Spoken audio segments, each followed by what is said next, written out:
Next है हमारा energy diagram of A crystal.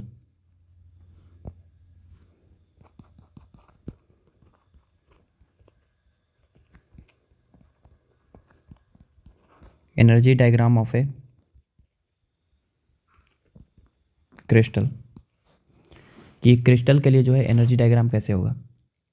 तो सबसे पहले बात करते हैं कि ये जो क्रिस्टल होती है उसके अंदर बहुत सारे जो है क्लोजली पैक्ड एटम होते हैं। Large number of closely packed atom,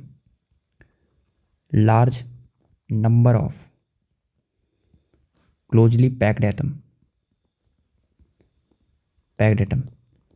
जो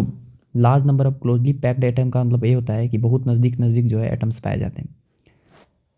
तो अगर हम बात करते हैं ऐसे 5-6 एटम्स का, अगर हम डायग्राम बनाते हैं एनर्जी डायग्राम, जैसे मान लेते हैं कि ऐसे एक एटम हो गया ये न्यूक्लियस, फिर ऐसे, फिर एक और एटम ऐसे हो गया ऐसे, ठीक है, ऐसे एक और एटम हो गया ऐसे,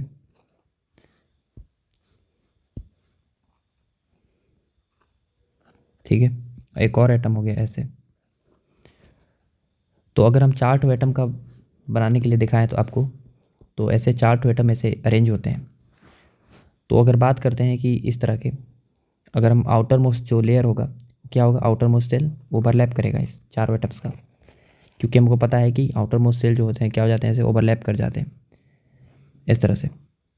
क्या कर जाते हैं, ऐसे ओवरलैप, ठीक है। जैसे अगर हम इनका डायग्राम बनाने का प्रयास करें इन potential energy versus R curve, तो potential energy versus R curve इसका इस तरह से होगा, देखिएगा आराम से समझिएगा, ठीक है, कि जैसे potential energy versus R curve कुछ इस तरह का होगा, ऐसे,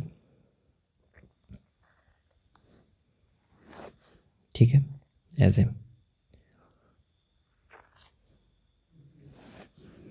ठीक है,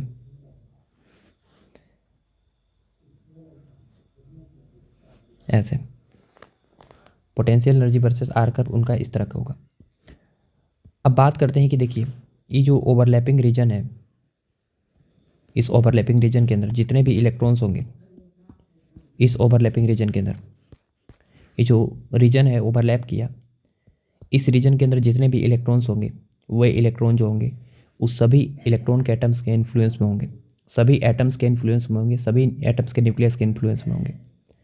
जैसे मान लेते हैं कि ये जो इलेक्ट्रॉन है इस रीजन के अंदर, मान लेते हैं इलेक्ट्रॉन, ये इलेक्ट्रॉन जो है बिल्कुल फ्री टू मूव है, माने न्यूक्लियस में पूरी तरह बिल्कुल कहीं भी मूव कर सकता है लैटिस के अंदर। तो ये जो इलेक्ट्रॉन है आउटर मोस्ट के, ये जो है पूरा एटम्स के इन्फ्लुएंस में मूव कर सकता है, मतलब आउटर मोस्ट मैंने ये इलेक्ट्रॉन जो है ऐसे मूव कर सकता है पूरे ऑर्बिट में, ठीक है, इस एटम के अंदर भी, इस एटम के अंदर भी, इस एटम के अंदर भी, और इस एटम के अंदर भी, ऐसे पूरे लैटिस के अंदर जो है ऐसे इलेक्ट्रॉन वो मूव कर सकता है। लेकिन जो इलेक्ट्रॉन जो है, जो इलेक्ट्रॉन वो यहाँ पर है, ए वाला वो इलेक्ट्रॉन को देखिए ध्यान से कि ए इलेक्ट्रॉन जो है सिर्फ और सिर्फ ये अपने लैटिस के अंदर ही मूव कर सकता है, इसका रेडियस क्या होगा, फिक्स होगा। ए इलेक्ट्रॉन जो है फ्री टू मूव नहीं है, मतलब ये अपने ही लैटिस के अंदर मूव कर सकता है, सब के इन्फ्लुएंस में नहीं है, बल्कि इस खुद एटम न्यूक्लियस के एटम के इन्फ्लुएंस में है। मतलब ए जो इलेक्ट्रॉन है ए वाला वो बाउंडेड है, लेकिन ए वाला जो इलेक्ट्रॉन है वो बिल्कुल फ्री टू क्या है, मूव है, ये पूरे लैटिस के अंदर क्या कर सकता है, मूव कर सकता है, ठीक है ना। तो ये जो ओवरलैपिंग रीजन है, ओवरलैपिंग रीजन, इस ओवरलैपिंग रीजन के अंदर जितने भी इलेक्ट्रॉन्स होंगे, ठीक है, जितने भी इलेक्ट्रॉन्स होंगे वो यहाँ पर जैसे मान लेते हैं, तो ये इलेक्ट्रॉन जो है बिल्कुल फ्री टू मूव करेगा पूरा एटम के अंदर, पूरे एटम के अंदर बिल्कुल फ्री होगा, ठीक है, ये कहीं भी जो है पूरा हॉल लैटिस के अंदर मूव कर सकता है। और इस इलेक्ट्रॉन का हम लोग नाम निकालेंगे कंडक्शन इलेक्ट्रॉन। देखिए एला इलेक्ट्रॉन इस रीजन के अंदर लाई कर रहा है, ठीक है, तो ये कौन सा रीजन, कौन सा इलेक्ट्रॉन हो गया, कंडक्शन इलेक्ट्रॉन हो गया, देखिए पूरा रीजन के अंदर से घूम सकता है ये। तो इस इलेक्ट्रॉन को हम लोग नाम निकालेंगे, क्या नाम निकालेंगे, ऑफकोर्स इस रीजन इलेक्ट्रॉन के, इस रीजन के इलेक्ट्रॉन को हम लोग नाम निकालेंगे कंडक्शन इलेक्ट्रॉन, ठीक है, कंडक्शन इलेक्ट्रॉन, या इन इलेक्ट्रॉन को हम ऐसे भी बोल सकते हैं फ्री इलेक्ट्रॉन्स, ठीक है। और यही इलेक्ट्रॉन जो है वो हमारे कंडक्टर के अंदर या कोई भी मटेरियल के अंदर कोई भी मटेरियल के अंदर इलेक्ट्रिसिटी के लिए जिम्मेवार होते हैं, इलेक्ट्रिसिटी के लिए, हीट ट्रांसफ़र के लिए, समझ गया ना। तो इसके लिए जो है जो कंडक्शन इलेक्ट्रॉन होते हैं यही इलेक्ट्रॉन जो है वो बेसिकली जिम्मेवार होते हैं किसके लिए, इलेक्ट्रिसिटी के लिए। लेकिन ये जो इलेक्ट्रॉन है, ये वाला इलेक्ट्रॉन ये क्या हमारा बाउंडेड है, वो सिर्फ और सिर्फ अपने एटम्स के इन्फ्लुएंस में मूव कर सकता है, बिल्कुल पूरी लैटिस में मूव नहीं कर सकता है। इसलिए इस इलेक्ट्रॉन का हम लोग नाम देंगे बाउंडेड इलेक्ट्रॉन। और ये इलेक्ट्रॉन बाउंडेड है न्यूक्लियस से, अपने ही न्यूक्लियस से सभी एटम के अंदर नहीं मूव कर सकता है, ठीक है। तो ये इलेक्ट्रॉन, बाउंडेड इलेक्ट्रॉन को हम लोग वैलेंस इलेक्ट्रॉन भी बोलेंगे, वैलेंस इलेक्ट्रॉन। और ये जो इलेक्ट्रॉन होंगे valence electron, these are responsible to make bond बनाने में जो है काम आते हैं इलेक्ट्रॉन। जो वैलेंस इलेक्ट्रॉन्स होते हैं these are responsible to mainly making bond, ठीक है ना, जो बॉन्ड बनता है उसके लिए काम आते हैं, ठीक है ना, वैलेंस इलेक्ट्रॉन, ठीक है। तो ये जो ओवरलैपिंग रीजन है यहाँ पर 1s 2s 2p ये सब जो है ओवरलैप ना करके जो आगे वाले जितने भी रीजन्स होते हैं एटम्स के अंदर ओवरलैप कर जाते हैं, और उस ओवरलैपिंग रीजन को हम लोग नाम देते हैं कंडक्शन बैंड, ठीक है ना। इस ओवरलैपिंग रीजन का हम लोग नाम देंगे आगे चल के कंडक्शन बैंड, ठीक है ना, कंडक्शन बैंड, ठीक है, कंडक्शन बैंड। तो चलिए इस बात को लिखते हैं हम थोड़ा सा कि जो इलेक्ट्रॉन है, electrons in overlapping region,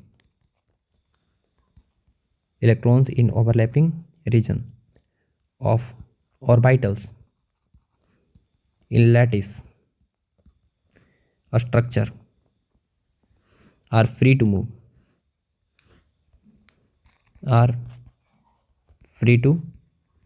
move, ठीक है। उस ओवरलैपिंग रीजन के अंदर जितने भी इलेक्ट्रॉन्स है बिल्कुल फ्री है मूव करने के लिए, ठीक है, move in the whole lattice, ठीक है, पूरे लैटिस के अंदर जो है मूव करने के लिए क्या है, बिल्कुल फ्री होते हैं। These electrons are known as these electrons are known as free electrons. इन इलेक्ट्रॉन्स को हम लोग नाम निकालते हैं फ्री इलेक्ट्रॉन्स या कंडक्शन इलेक्ट्रॉन, ठीक है, कंडक्शन इलेक्ट्रॉन्स, ठीक है ना। और ये इलेक्ट्रॉन किसके लिए रिस्पॉन्सिबल होते हैं, तो of course these electrons are responsible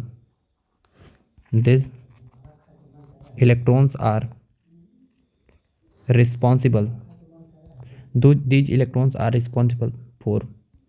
conduct या ट्रांसफर ऑफ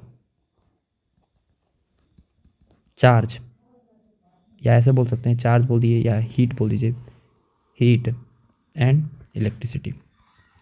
ठीक है। तो ये फ्री इलेक्ट्रॉन्स के कारण ही जो है हमारा कंडक्शन होता है, मतलब इलेक्ट्रिसिटी आता है, समझ गया ना। इलेक्ट्रिसिटी में इलेक्ट्रिकल एनर्जी को एक पॉइंट से दूसरे पॉइंट तक ले जाने में इन्हीं फ्री इलेक्ट्रॉन्स का मेनली रोल होता है कंडक्टर के अंदर, ठीक है ना।